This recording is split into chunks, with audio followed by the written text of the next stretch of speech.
Assalamualaikum warahmatullahi wabarakatuh.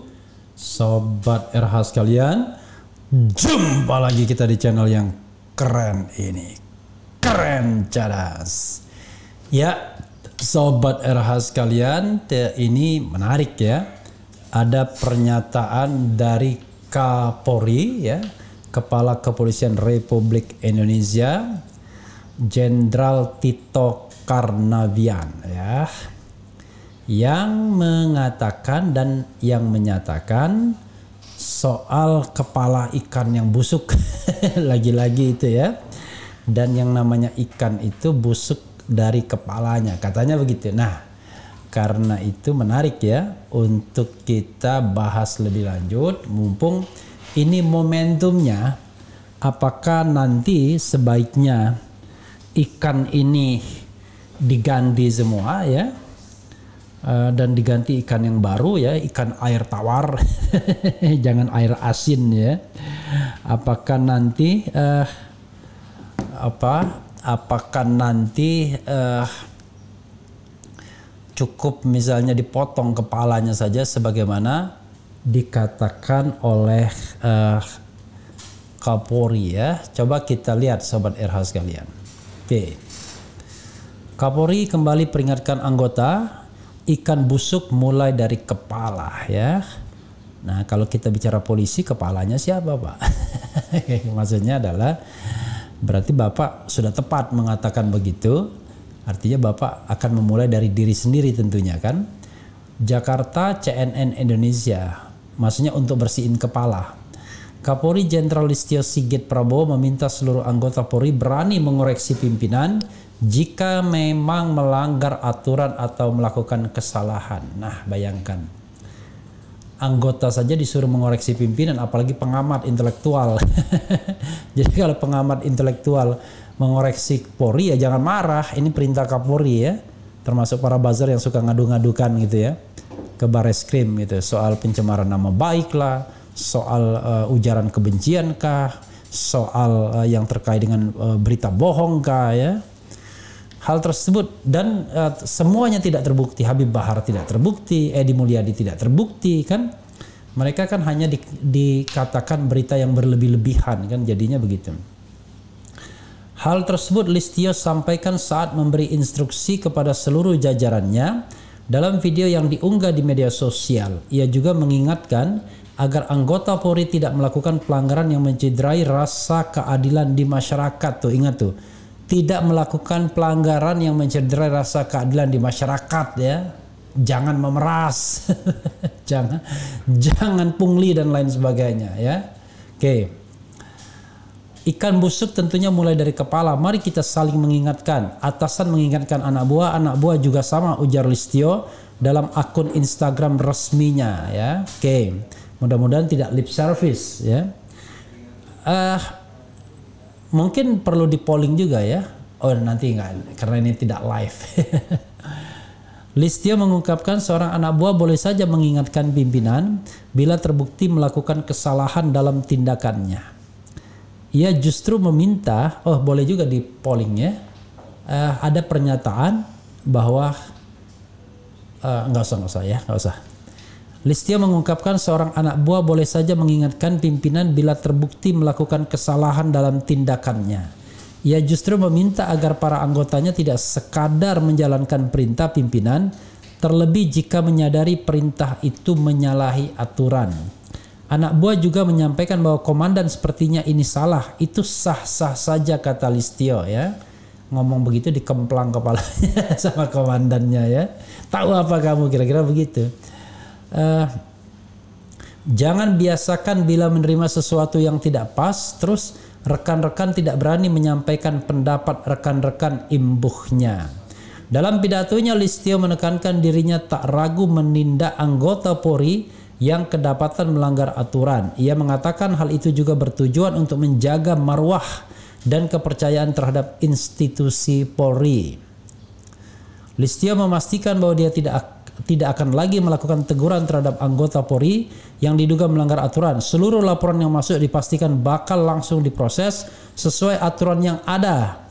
Ini Terus saya ulang-ulang karena saya sayang dengan 430.000 polisi yang telah bekerja dengan baik dan 30.000 PNS yang juga bekerja dengan baik. Tutur Listio, are you sure? Mereka semua bekerja dengan baik ya. Oke. Apakah tidak sebagian besar justru bekerja tidak baik? Ataukah pimpinan-pimpinannya bekerja tidak baik? Kita harus lihat ya. Kalau ada laporan saya tidak perlu tegur lagi, langsung saya proses, saya copot. Ini berlaku untuk semuanya, apakah itu polisi, apakah itu polwan, ujarnya. Pada Oktober 2021, Listio sempat menyampaikan pepatah, ikan busuk mulai dari kepala. Menurutnya, jika pimpinan bermasalah, bawahannya akan bermasalah juga. Komisi 3 DPR RI juga menagih komitmen Kapolri untuk bersih-bersih di institusinya, buntut kasus pembunuhan berencana Brigadir Yosua Huta Barat. Polri ini wajib melaksanakan dengan tempo yang sesingkat-singkatnya.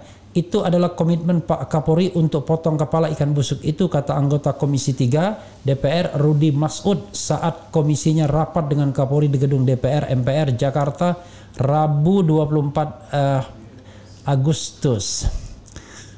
Ya, sobat era sekalian, begini sobat era sekalian ya, saya pribadi sangat menghargai ya siapapun pemimpin atau pimpinan yang mau memperbaiki diri,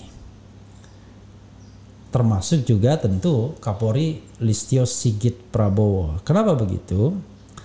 Karena Jenderal Listio adalah pimpinan sebuah institusi yang banyak masalahnya. Bahkan kalau kita mau jujur, sejujur-jujurnya, institusi penegak hukumlah yang paling banyak melakukan pelanggaran hukum. Ya, hengki-pengki, kemudian kong kali kong, kemudian memainkan kasus, suap dan lain sebagainya, gratifikasi. Kok bisa tahu begitu? Ya mudah sekali, ya. Kita jangan ambil anak buah ke bawah. Kita tidak usah ambil bintara ke bawah, bintara tamtama yang barangkali bukan orang yang katakanlah punya kesempatan dengan kekuasaannya. Kita ambil ya perwira menengah sama perwira tinggi misalnya. Lalu kita lakukan audit, kira-kira dari mana sumber pendapatan mereka? Apakah profil mereka sesuai dengan pendapatan mereka ataukah sama sekali tidak? Terutama mereka-mereka yang sudah pernah pegang wilayah. Kapolsek, ya, Kapolres, kemudian juga Kapolda misalnya, plus para jenderal. Nah, kita kadang-kadang ngomong seperti ini memang tidak enak ya, terkesan mencurigai. Tetapi kalau Pak Listio Sigit Prabowo Kapolri mau bersih-bersih, ya mulailah dari kepalanya, mulailah dari dirinya sendiri. Apakah selama ini mendapatkan pendapatan yang benar atau tidak? Lalu mulailah dari para komjen-komjen itu. Dari mana pendapatan-pendapatan mereka sehingga mereka punya rumah-rumah mewah di tempat-tempat lokasi yang strategis, punya kendaraan-kendaraan mewah dan lain sebagainya. Mulailah ke Irjen, mulailah ke Brigjen, mulailah ke Kombes, mulailah ke Kompol, mulailah ke AKBP, mulailah ke AKP. Maka dari situ akan kelihatan ya sobat era sekalian, apakah mereka punya profiling pendapatan yang wajar atau tidak. Memang tidak enak ngomongnya, tapi kita harus berani memperbaiki diri. Dan mudah-mudahan ini juga terjadi atau mau dilakukan oleh jajaran Kejaksaan Agung. Lihat juga profil kehidupan mereka. Mulai dari Jaksa Agung Muda, sampai kemudian Wakil Jaksa Agung dulu ya, tadi Wakapolri dulu, kemudian Jaksa Agung Muda, sampai kemudian jajaran-jajaran Kajati, kemudian Kajari dan lain sebagainya. Dari situ akan kelihatan apakah mereka memiliki profil kekayaan yang benar atau tidak. Reformasi lagi di tubuh Mahkamah Agung, lihat mulai dari Ketua Mahkamah Agung, ya kan, kemudian sampai kemudian Wakil Ketua Mahkamah Agung. Ada nggak Wakil Ketua Mahkamah Agung? Yang jelas Ketua Kamar ya, sampai Ketua Kamar Perdata, Kamar Pidana dan lain sebagainya, sampai kemudian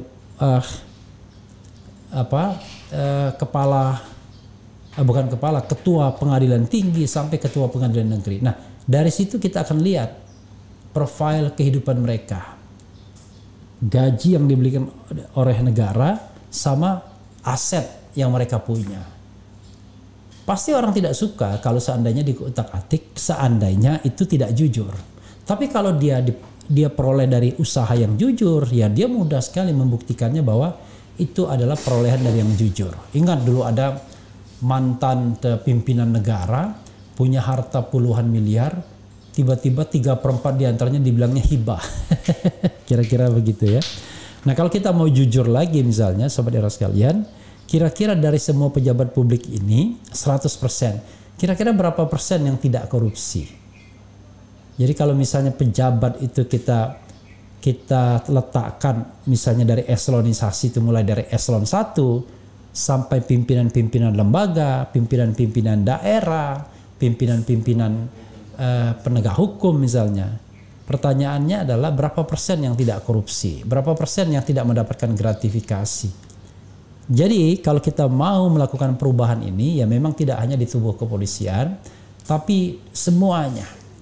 Dan ini harus dimulai dari Presiden Jokowi sendiri. Apakah Presiden Jokowi bermasalah atau tidak? Apakah menterinya bermasalah atau tidak? Apakah pejabat-pejabat di lingkungan kekuasaan bermasalah atau tidak? Apakah dirjen sekjennya bermasalah atau tidak? Jadi banyak hal-hal itu. Belum lagi kalau ada moral hazard. Moral hazardnya misalnya rangkap jabatan wakil menteri dengan komisaris di perusahaan yang besar misalnya. Padahal sebagai wakil menteri pekerjaannya sudah sibuk. Lalu bagaimana dia bisa menyisihkan waktu untuk mengawasi perusahaan yang juga besar? Misalnya wakil menteri BUMN menjadi wakil komisaris utama di Pertamina misalnya. Kan nggak masuk akal. Dulu yang menjadi wakil komisaris utama itu adalah wakil menteri BUMN yang sekarang menjadi menteri kesehatan. Tapi sekarang wakil menteri BUMN lagi. Lalu wakil menteri BUMN yang lainnya bahkan menjadi komisaris utama di bank di mana dia sebelumnya adalah direktur utama. Jadi negara ini Sobat Era sekalian ya sudah kacau governance-nya. Baik yang nyata-nyata korupsi, gratifikasi maupun mereka yang moral hazard. Nah, cuma masyarakat tidak berani ngomong. Kalau masyarakat ngomong, maka yang ada adalah laporan perbuatan tidak menyenangkan, laporan ujaran kebencian dan lain sebagainya. Padahal ini adalah bagian dari kontrol civil society. Belum lagi kalau kita bicara perebutan tambang-tambang atau perebutan kue nasional, perebutan daerah-daerah yang menghasilkan seperti ada tambang batu bara, tambang emas dan lain sebagainya yang sudah bukan rahasia umum lagi, juga menjadi rebutan mereka-mereka yang berkuasa atau mereka-mereka yang di backup oleh kekuasaan. Sudah benar ketika Presiden Jokowi pada era awal mengatakan revolusi mental. Sudah benar. Tetapi yang nggak benar adalah implementasinya, dan akhirnya pada periode kedua nggak ada lagi kata-kata revolusi mental. How come sebuah tagline yang dahsyat, yang membedakan, yang menjadi pembeda dengan presiden lainnya, akhirnya berhenti begitu saja, hilang begitu saja. Maka apakah akan digantikan revolusi akhlak oleh Habib Rizik? Revolusi akhlak Habib Rizik adalah revolusi yang sifatnya moral, yang tidak bisa dilaksanakan karena tidak ada kekuasaannya untuk melaksanakannya. Jadi hanya untuk imbauan kepada pejabat dan civil society. Tetapi kalau kita serius, maka mulailah dari kepalanya. Jadi sekali lagi, Pak Kapolri, mulailah dari Pak Kapolri sendiri, lalu kemudian evaluasi 1 tingkat di bawah, 2 tingkat di bawah, sampai kemudian jajaran-jajarannya. Akhirnya sampai orang mengatakan tidak enak jadi polisi karena itu berhenti saja. Artinya nanti secara lambat laun akan terseleksi polisi-polisi yang jujur dan amanah.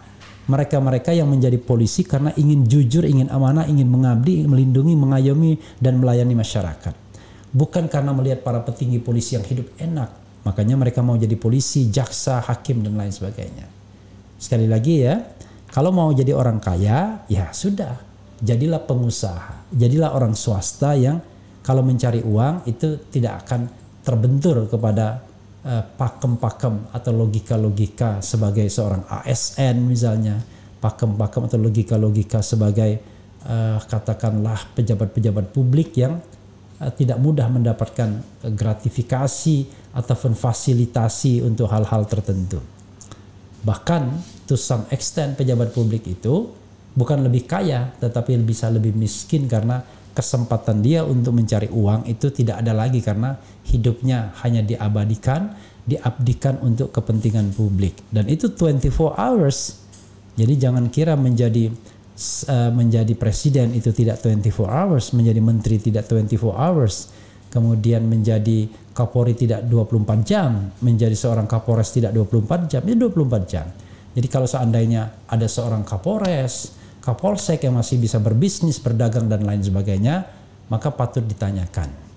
Ini menyalahgunakan jabatan dengan bisnisnya itu atau sekedar mencuri jam kerja mereka yang intinya untuk melayani masyarakat tapi kemudian digunakan untuk berbisnis. Sahabat era sekalian, ngomong pahit ini pasti tidak enak ya. Mungkin sebagian besar para pejabat publik itu merah telinganya, tetapi rakyat termasuk saya tentu ingin ada perbaikan negara ini agar negara ini menjadi negara yang baldatun thayyibatun warafun ghafur. Sahabat era sekalian, itu saja, dengarkan lagu ini. Otak Liar. Wassalamualaikum warahmatullahi wabarakatuh. Ciao.